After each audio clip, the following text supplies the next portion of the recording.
And welcome everyone to another edition of the Good News here on Positively Inspiring New Thought Media Network. I'm Reverend Michael Mangus, and I am subbing in this evening for the Reverend Dr. Robert Brzezinski. This show focuses on all the good news that's happening in our world and not all the good news that's reported on the regular news. And these stories, by the way, don't make it to your local or national news.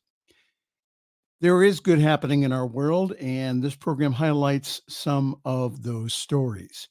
And we would like to thank the Good News Network for providing the material for tonight's broadcast.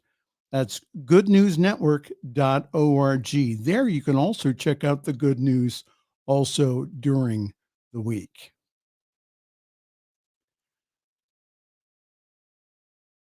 Our first story here: blind jazz sax teacher inspires students to feel their instruments using his disability as a teaching tool. Isn't that cool? From a Tampa Performing Arts Conservatory comes the story of a blind jazz saxophonist who uses his disability as a teaching tool. Like Obi-Wan Kenobi, he encourages his students to act on instinct to feel the music through their instruments and not let the waking world deceive them.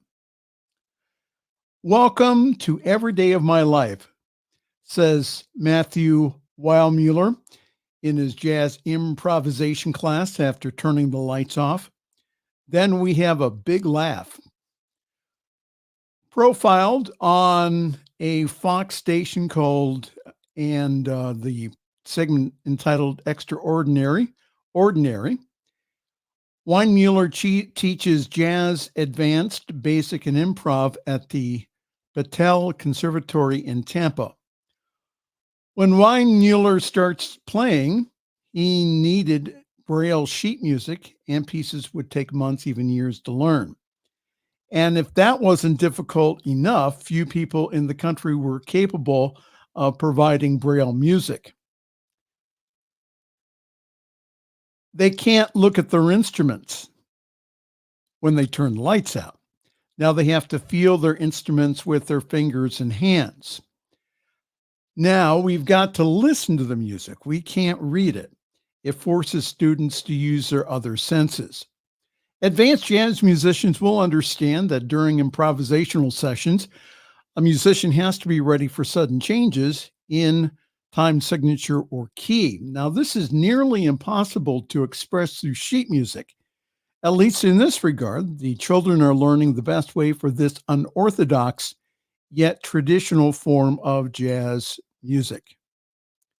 As an educator with blindness, Weilmuller stressed turning any disadvantage into an advantage, a teaching philosophy that has led some students to tell the man that he has changed their way that they look at life.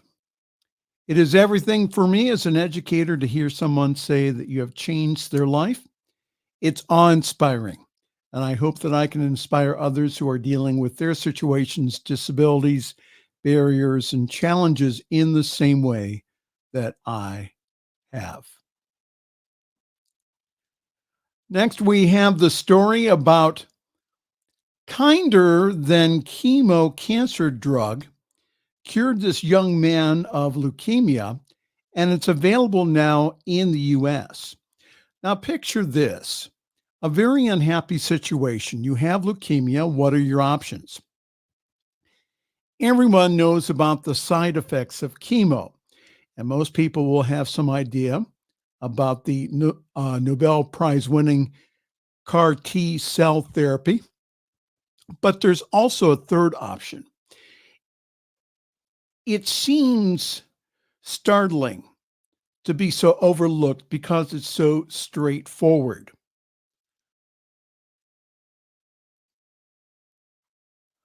Binatuomab, pronounce that 10 times, cured the fellow above of his B-cell active leukemia. The BBC reports that 20 medical centers in the UK are already using this off brand stock of Blina, which is normally called, to treat this cancer. And the country has already approved the drug for adult use. Blina, again, as it's referred to, is also an immunotherapy drug. It seeks out and kills cancer cells that typically disguise themselves from the body's innate immune system. Blina is a kind of targeted therapy. It's administered via a pump and plastic bag through a tube inserted into the patient's arm. It's gentler on the body, but not the cancer. Arthur, as shown in the picture, now 11, was one of the first kids to receive the treatment in London. His family got the word that his blood cancer was cured on New Year's Eve. Having started chemo years before, which both left him very weak and failed to kill the cancer, the family called Blina a little ray of sunshine. And they say that they celebrated New Year's twice as hard. On March 29th, 2018, the Food and Drug Administration granted accelerated approval to Blina after successful trial results, though serious side effects were not uncommon. How about that? What wonderful news. Next, here on the good news, a bulldog puppy spontaneously regrows part of its jaw after it was removed during cancer surgery. As the good news returns after these messages.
Welcome back to the good news here on New Thought Media Network. I'm Reverend Michael Mangus, and I'm presenting to you the good news found from goodnewsnetwork.org this week. A wonderful story that I saw was this one. It says a puppy's jaw spontaneously regrew after Cornell veterinarians removed a majority of his lower left mandible due to cancer. Although this phenomena has been documented in children, this is the first reported case of its kind for dogs of any age or breed. Tyson, as you see there, is a 3-month-old French bulldog who was originally scheduled to see Cornell's dentistry and oral surgeon for cleft palate surgery in the spring of 2023. When his primary veterinarian noted a cancerous tumor on his jaw. So Wright explained to Tyson's owners that to remove the tumor, a majority of the puppy's lower left mandible had to be removed, which meant life without a fully functioning lower jaw. The owner said that we did not know if we wanted to put a puppy through all of this. The prognosis at the time was uncertain. However, since Tyson's CT scans were clear, meaning that the cancer hadn't spread to the other sides in the body, The owner said this, that we decided to give him a chance and continue with the surgery. And we had no idea that his jaw would grow back. Although there had been anecdotal cases of portions of mandibles regenerating in young dogs, this did not seem likely for Tyson because of how much bone was removed. His surgeon says this, that more has to be done to understand the likelihood of this occurring in other dogs and if a specific age range makes a difference. But this case documents a very positive surgical outcome in a life threatening situation. After the surgery, Tyson underwent another operation to address his cleft palate. Says his owner that he spends the majority of his time of his puppyhood wearing an e-collar, not able to play with toys or chew on anything. She still does not give him hard food or hard toys, but he enjoys his water-soaked kibble and many soft toys. And the owner hopes that Tyson's outcome will benefit other dogs with this diagnosis.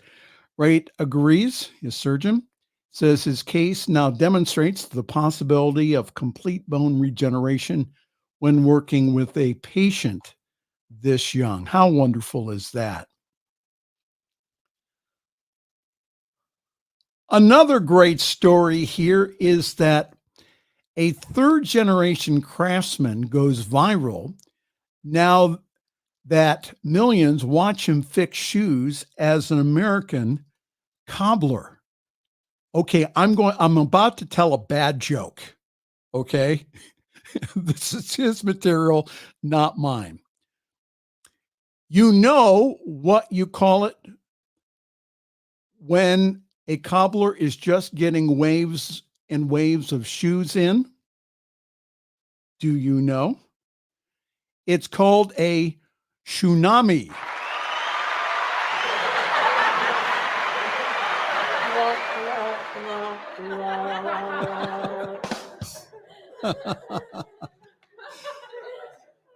Okay, enough.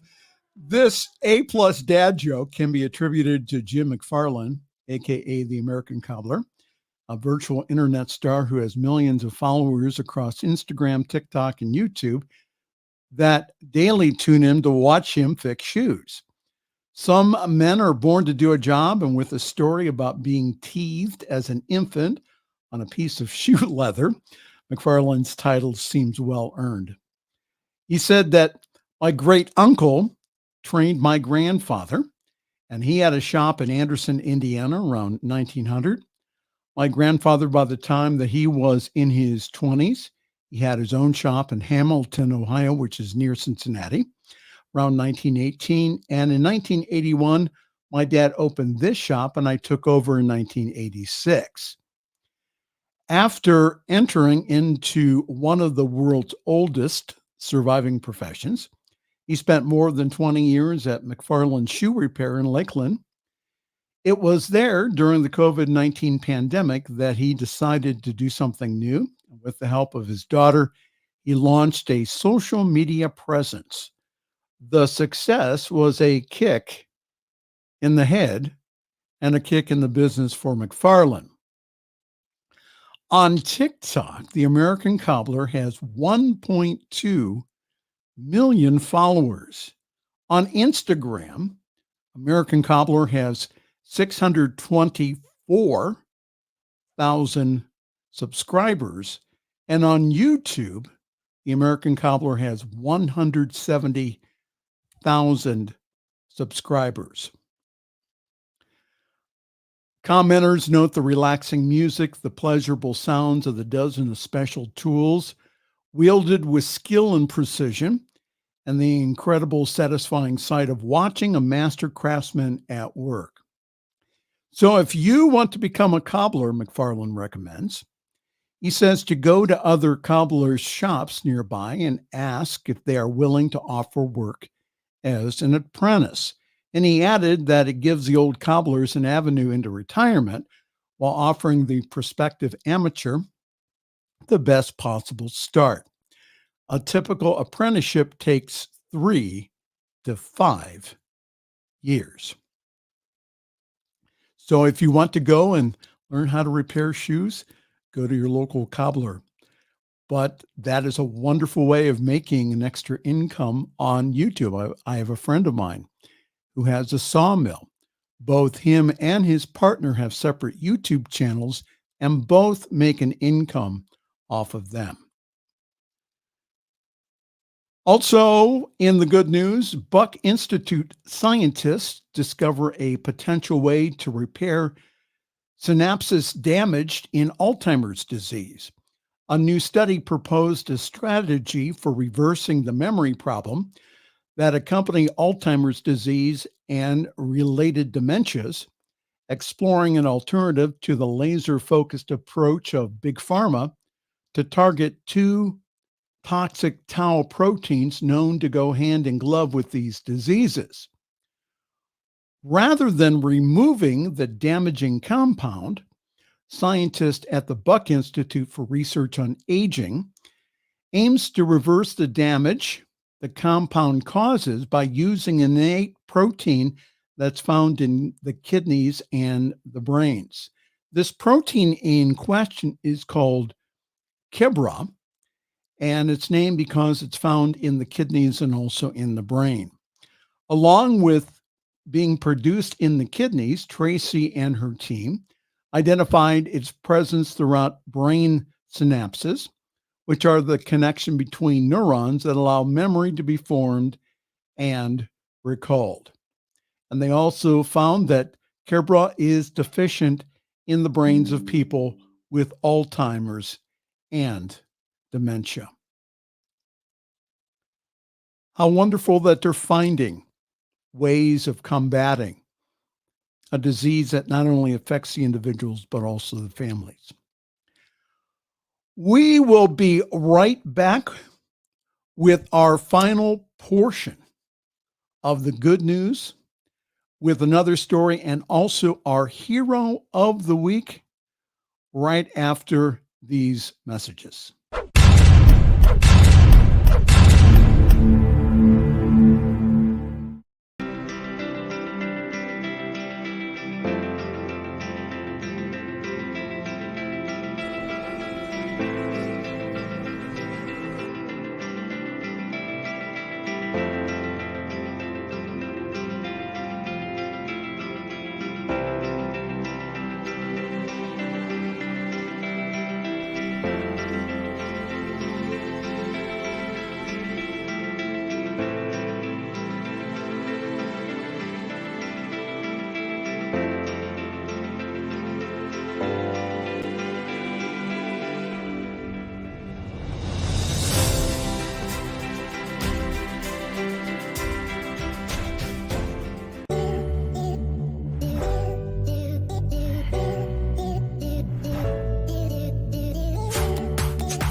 New Thought Media Network. We are a global broadcast network of positive music, media, and entertainment, inspiring humanity's evolution along the journey of enlightenment and creating a world of love, peace, empowerment, and prosperity for all. New Thought Media Network. Positively inspiring.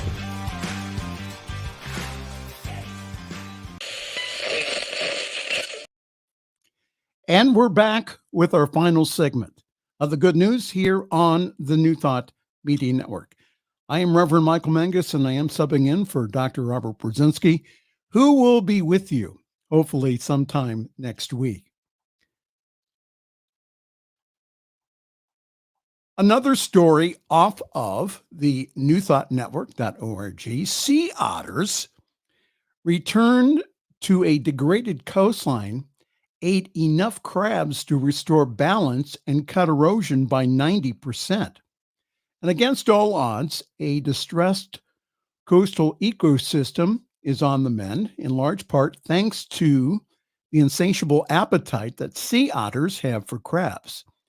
In a groundbreaking study published this week in Nature, scientists reveal that the return of sea otters to their former habitat in a California or a central California estuary has slowed the erosion of the area's marsh banks by up to 90%. The resurgence of these charismatic marine animals to the salty marshes of the Elkhorn Slug in Monterey County sparks hope for improved coastal ecosystems and marks a significant ecological success story. Says one of the scientists, who was Dr. Christine Angelini. She says, restoring the otter population was achievable without significant effort. And as a result, we are now unlocking several decades of benefits from that one act of conservation.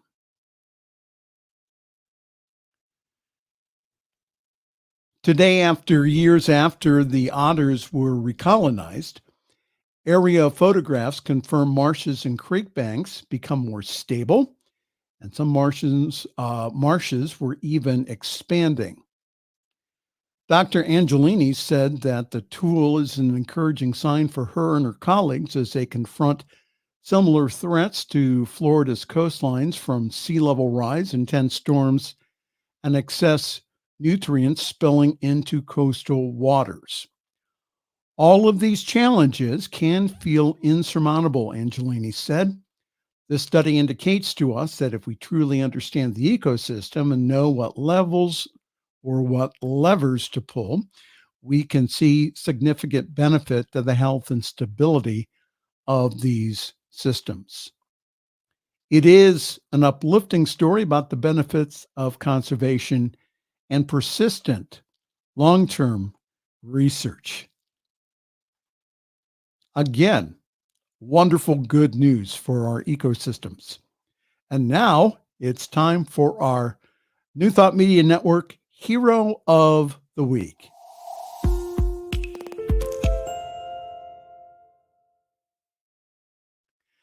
And our hero of the week are really a group of heroes.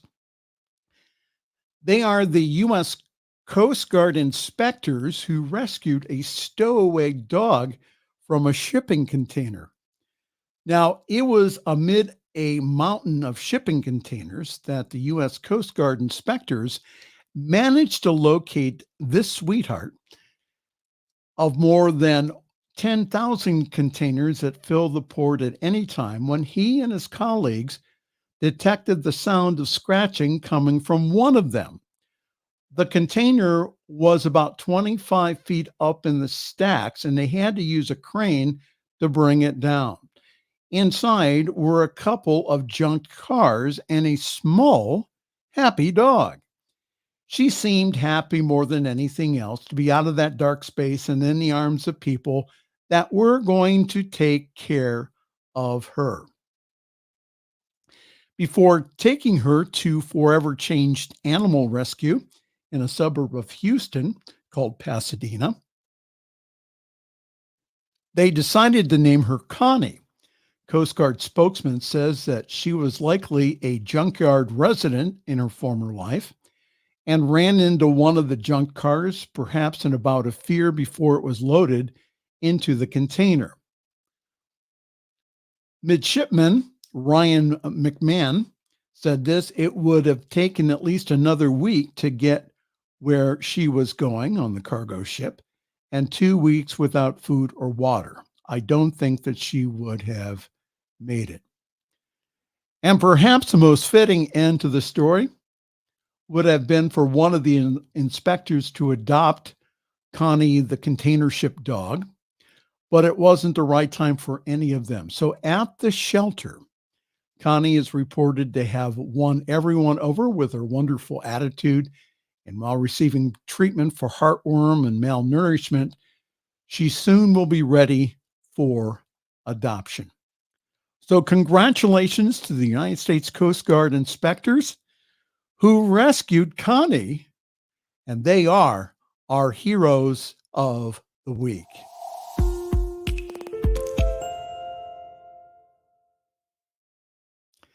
And that's all for the good news this week. For more good news daily, please go to thegoodnewsnetwork.org, thegoodnewsnetwork.org. For our executive producer, Dr. Robert Brzezinski, this is Reverend Michael Mangus encouraging you to look for the good news in your life. Good night.